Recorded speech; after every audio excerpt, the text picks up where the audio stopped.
From the world of finance in Hong Kong to helping Australians work, study, and create, today's guest has done it all, and she's using data to lead change when it comes to the way that Australians do what Australians do.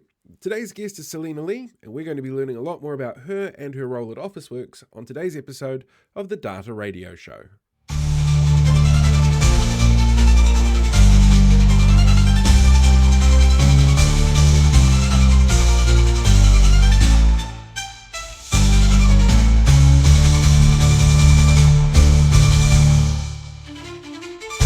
Hello there. Welcome to this week's episode of the Data Radio Show. Across Australia, Officeworks has 167 locations with 40,000 different products in their catalogue. And their mission is, in their own words, helping people make bigger things happen every day, whether that's at home, at school, or at work. Now, for most Australians, they think of Officeworks as the place you go to get things printed out or to buy supplies for your office or for while you're studying. But the world is changing, as we all know, and the power of data is a really big leader in that, which is one of the reasons why I was really excited to sit down and have a chat to this week's guest, Selena Li. She's actually the tech lead at Officeworks, and she came from a finance background, got kind of excited about the world of data and studied and ended up where she is now.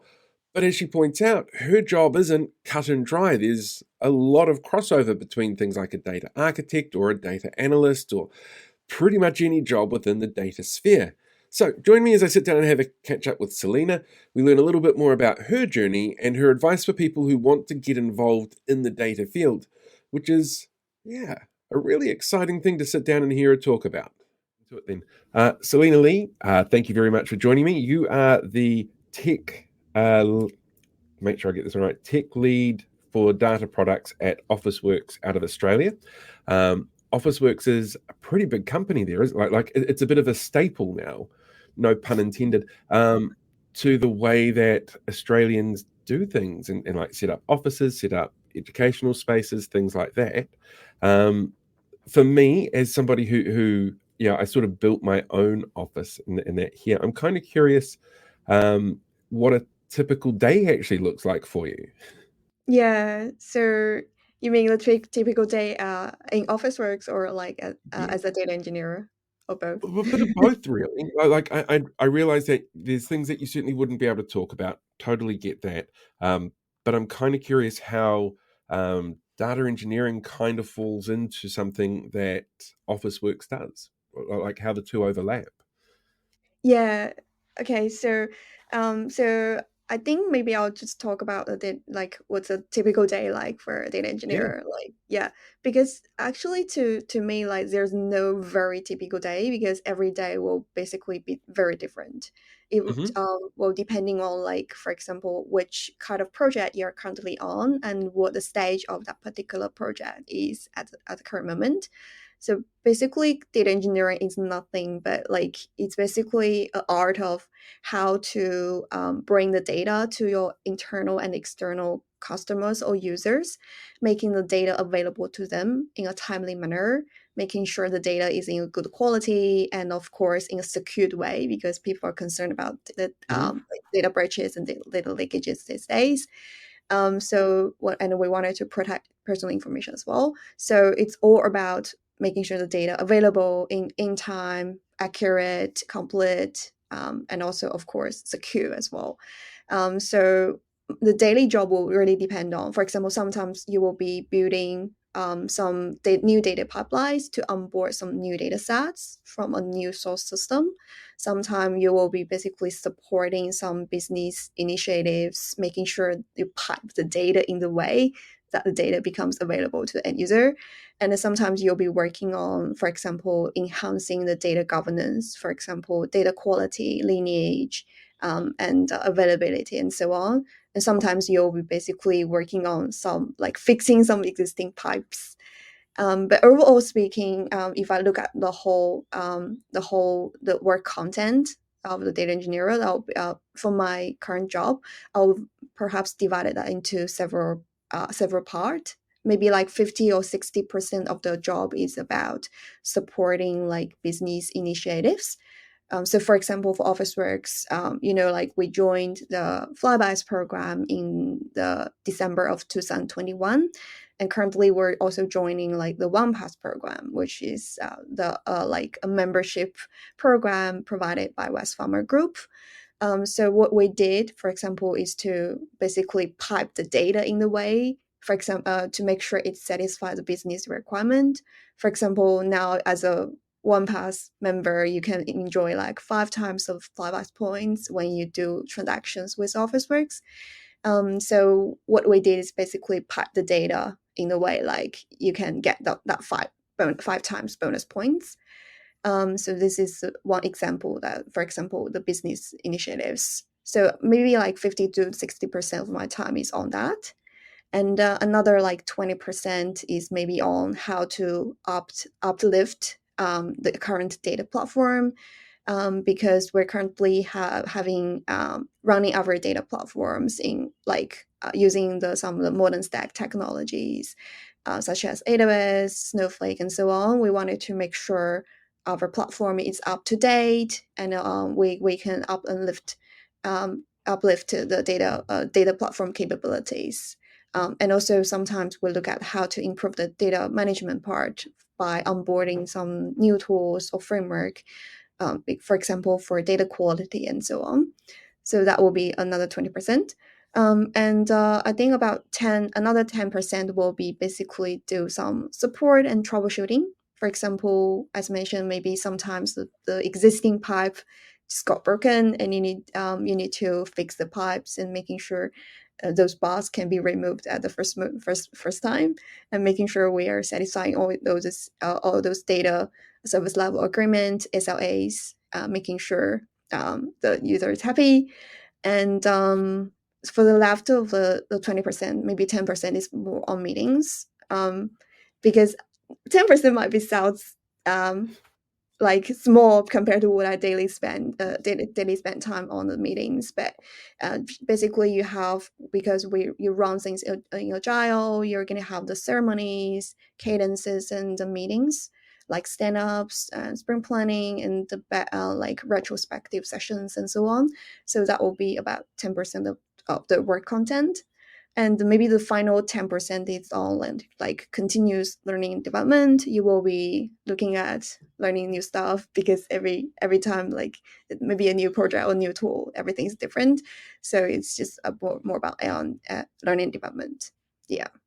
That sounds like a really full-on schedule. Like there's so much diversity in there as to what you're doing, and how it all sort of feeds back into each other. And I'm really jealous about the Flybys thing. Here in New Zealand, Flybys has announced that they're shutting down, so Oh, you won't really? get any Okay. points. Yeah, end of this year they've decided to leave the New Zealand market. So I'm not going to get Okay. any extra points for buying anything anywhere. It's terrible. It's not worth it. Not at all. Yeah, maybe Um, you can try the overseas, purchase I and don't know. shipping. I don't think Australian Flybys work in New Zealand. I'm pretty sure they don't. I didn't check last time I was there, but I can Okay. try next time, see what happens. Yeah. With that very diverse list that you've got, I'm kind of curious then how they've sort of evolved over your career. Sort of what's different now compared to say 5, 6, 7 years ago. Yeah, definitely that changed quite a lot. So I think when I started as a data engineer, like maybe 6 to 7 years ago, my job was more like my daily life was more like individual contributor. So I remember I was working for a company. It's a great local consulting firm named Servian, and I was working for one of the major banks to help them to do like data digital transformation project with data. So basically, my like we have a spring every 2 to 3 weeks. So what I'm doing I was doing daily was basically pick up a ticket from the springboard, making sure and the tickets can move fast and in a good quality. And we also have stand up. We had also had stand ups where we reflected on our progress and maybe ask them some questions or ask for some support and so on. So that'll be a very typical life for as an individual contributor. And after working that in that company for 1 year, I joined another consulting firm named Deloitte as a senior consultant. So the life changed quite a lot because I started to pick up experience to start owning, designing, and building an end-to-end data solution. So, for example, you were basically given a scope of works. You went it to the clients and you work on the scope of works. For example, beginning from some workshops or discovery workshops and moving to designing the solution, implementing and building the solution, and finally testing and deploying that and doing some knowledge transfer back into the client as well. So that is when I started to own the data solution from end to end. And that makes you to have a bigger picture of how things work. Mhm. So that's back to at that time. And I think 3 years ago, I joined Officeworks as an in-house data role. I was playing the role of a lead data engineer in there. So the life started in office work pretty much like what I was doing before in Deloitte. Basically, you're also owning a data solution from end to end, but the perspective changed quite a lot because previously you were working as a consultant, you built something and you went away. You Mhm. moved to something else, maybe building something out for the other clients. But now, as an in-house data engineer, your role changed. You will basically staying right here, supporting whatever you build, and also you might also spend some time looking at how to iterate that over time, how to better support your internal customers, and so on.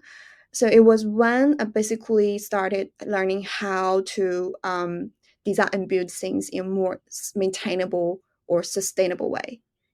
So because you will be right here, continue supporting that. So very simple example is like when you write a code, the most critical thing is not just to make it fancy, make it work, but also you need to put quite a lot of like detailed comments and making sure things are plain and simple enough for the next person to come to understand. So that will be the in-house role. And now I think it evolved further, like because as you step into a more like data product owner or a tech, as mentioned, tech lead role. So I think the focus now shifted from like most from like how to shifted that from like what and why. So when I talk about what I want, why, it's basically you still have a scope of works for those Mhm. projects. You're still given like what to do, but for most of the times it will be an open-ended question.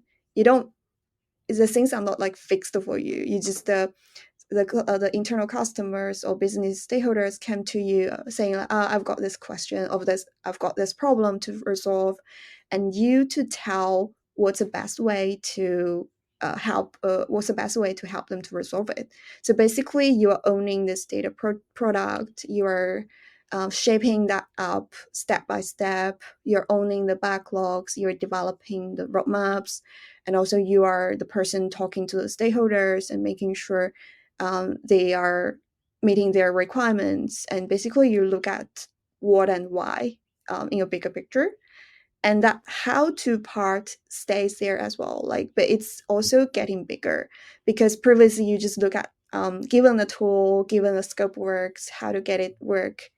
And but now like it becomes an open-ended question again.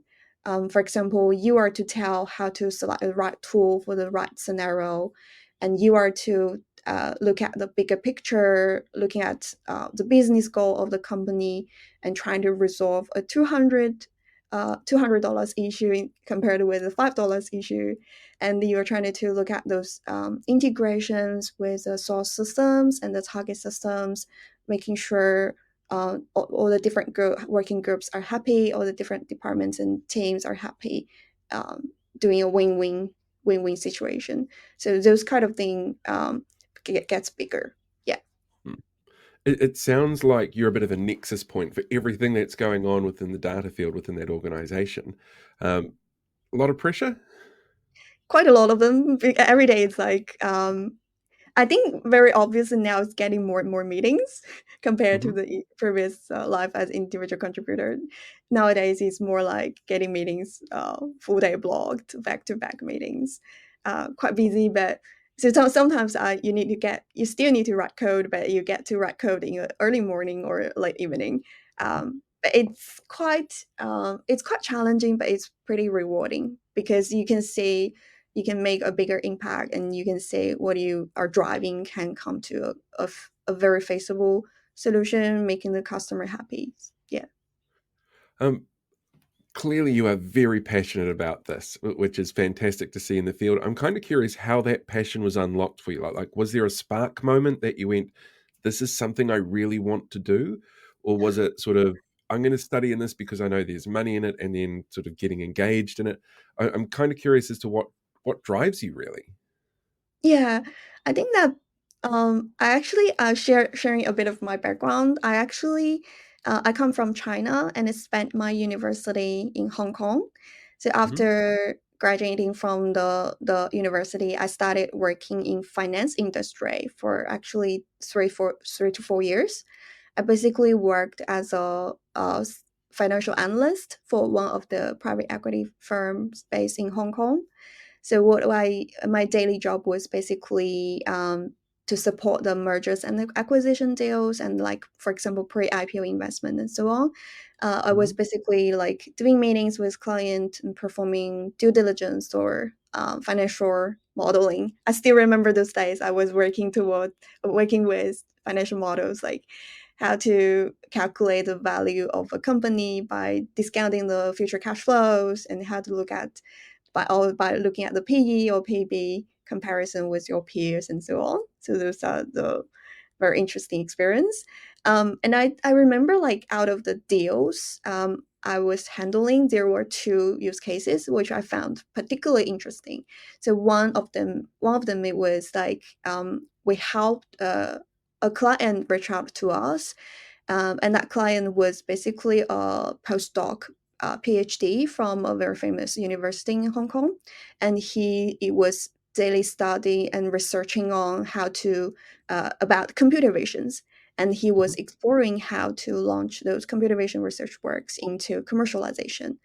And that was one use case. And then another use case is we're basically helping um, a pretty like leading AI and cloud solution company based in Shenzhen to try to do something with their investment and with their investors and so on. So those two use cases are pretty interesting because I started to feel and witness how the technology is it was reshaping and was to reshape the world. So I just got very personally interested in those new tech field, and I wanted to learn more about it. So that's what motivated me to pursue a degree, IT degree with the Carnegie Mellon University. Yeah, and the passion to data was actually sparkling when I was doing a internship back to my graduation study. During my master period, I was doing an internship with a Adelaide-based company, and that company was reselling data products and IT solutions on behalf of the providers such as like MapR, Apache Spark, Zoom Data, and Grafana and Power BI. So I was basically playing a role, try to create some useful and fancy demos, basically to help the company to marketing their products. And I remember like there was one demo that I built, which is to utilize technology and tools such as Twilio, Zoom Data, MemCircle, and Kafka to build a real-time data pipeline. So basically, you were playing with your SMS in your phone. You just, for example, imagine you are a farmer in maybe Brisbane, and you're growing your, for example, pineapple or like cherries and so on. So when every day, maybe you can just, for example, when you have in the harvest season, you just type in as an SMS like today, how many kilos of the strawberries I have harvested, and you type in your SMS, and click send. And right then you will we have a centralized dashboard showing that visualizations, showing like it's a real time, because every time when you type and send in your SMS, that particular visualization dashboard will refresh and change to show the latest, like how many kilos you have harvested from your farms and so on. So that looks pretty fancy. So I remember the moment that I got it work. It was super satisfying. I was getting like, oh, this is something I wanted to do again. So that sparks the passion to data. Yeah. That's fantastic. It does sound a little bit like Farmville, Yeah, a like little bit the like. old, like the Facebook game that used to have, but in real life, and using, real world data. That actually sounds really cool. Do they still use that pipeline that you built? That application that you Um, created? it was not actually a real pipeline. It was like a demo to just Okay. showcase to the clients and potential clients like how these different tools can be adding value to the businesses. Yeah, but I hope they are still using it. I notice a lot of people, particularly in the Asia Pacific region, actually did went to Carnegie Mellon for their study. What was it that drew you there? Yeah, I think when I was maybe because when I was considering to doing something in the tech space, I was thinking something which will be mandatory, requiring you to do code. Because Hmm. I did a bit of research work, like different. There are quite a lot of universities which they provided data intelligence, machine learning related courses, but not all of them will be requiring you to be hands dirty to doing those coding Hmm. stuff. And Carnegie Mellon, I think, was very known for like driving you to that space and making you really get your hands dirty and learn how to coding.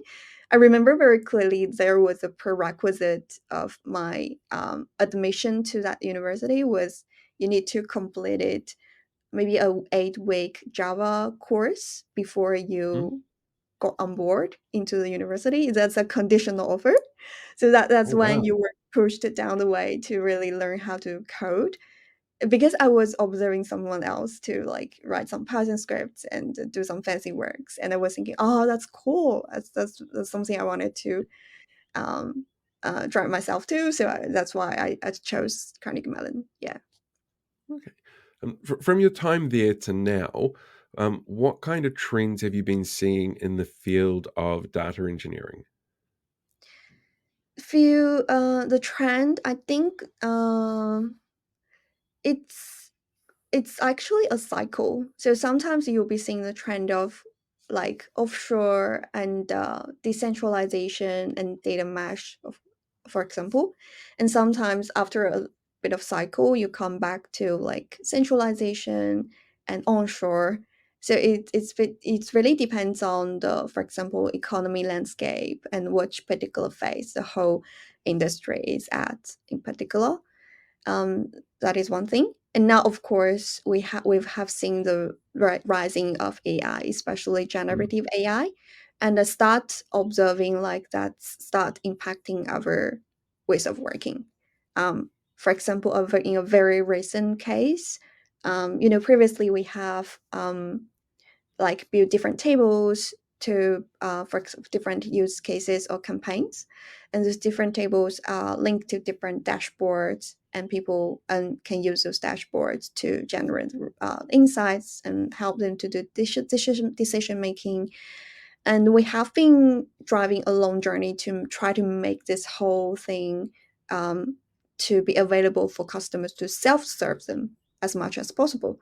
So a recent thing we have done in Officeworks, like a recent experiment, is basically utilize generative AI to make it smarter.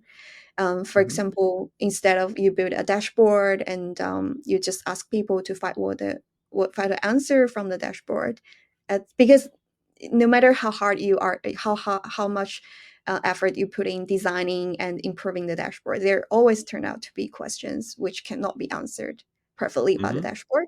So that's why we come up with experiment with a Gen AI solution, basically to convert human language into SQL So it's text to SQL. Whenever people just typing a question, and behind the scene, the application will do the work for you, to calling the ChatGPT, to calling the GPT-4, and coming back with SQL query, and also the answers, and also explanation. So that's a bit of like tech spike that we're running. But at a higher level, I think I'll also start observing some trend driven by AI as well. So one Mhm. of them is like I start observing like the data roles. For example, we have different data roles like data scientist, data engineer, and data analyst. Those roles start blurring. Blurring means like there is no very strict line between what you should do or shouldn't do. Instead, I think the organizations, they are driving for they're seeking to speed up the process from the raw data to AI or to insights and business decision making. So that's where organizations want maybe a leaner team, but with a more like maybe comprehensive skill sets. So matter whether it's engineering or it's data scientist or data analyst, you maybe organizations, what they really need is a leaner team with multiple skill sets which can drive that progress for them. For example, previously you have like data engineer and data analyst, but now you have what we have is analytical engineer, which means the analytical engineer will be having both the skill set as a data engineer and also as some doing some data analysis as well. So that combines into the analytical engineer role. And another example is previously you have like those different data roles, but now you have AI engineer. AI engineer is supposed to do like maybe previously more comprehensively. But with the help of AI, you can achieve more by combining those different skill sets all together. Yeah. It sounds like a really fast-paced change of the landscape as well for people working in the data field. What kind of advice would you give somebody who is looking at starting in now, like wanting to get into the industry now? Yeah. I think maybe the first advice is to I think as maybe Elon Musk mentioned, like just do it, get your hands dirty, start working on it. Maybe at the very first moment the moment you start working on it, you find yourself like not fully across everything. Maybe you only have knowledge in one particular space, not all. But don't worry about that. That's just to get into it and start getting your hands dirty and trying to pick up things from doing. I think learning by doing that's something what we mentioned like as a technical professional, something that will drive your growth and drive your career as well. And I think this maybe the second advice will be like I think related to the Gen AI. I know there are different people are thinking very differently, right? Sometimes you will be feeling like maybe that AI thing is very far from me, and sometimes people might be thinking, "Oh no, I don't. I feel like I hate it. I don't want it to get my job in future." But anyway, because the trend is already there, people can not just unsee it. So maybe advice will be trying to give it a try and see whether you can maybe possibly do things in a different way, maybe using those tools existing in the market, and say whether you can do something that maybe you'll find you were doing something that you cannot achieve before. Yeah.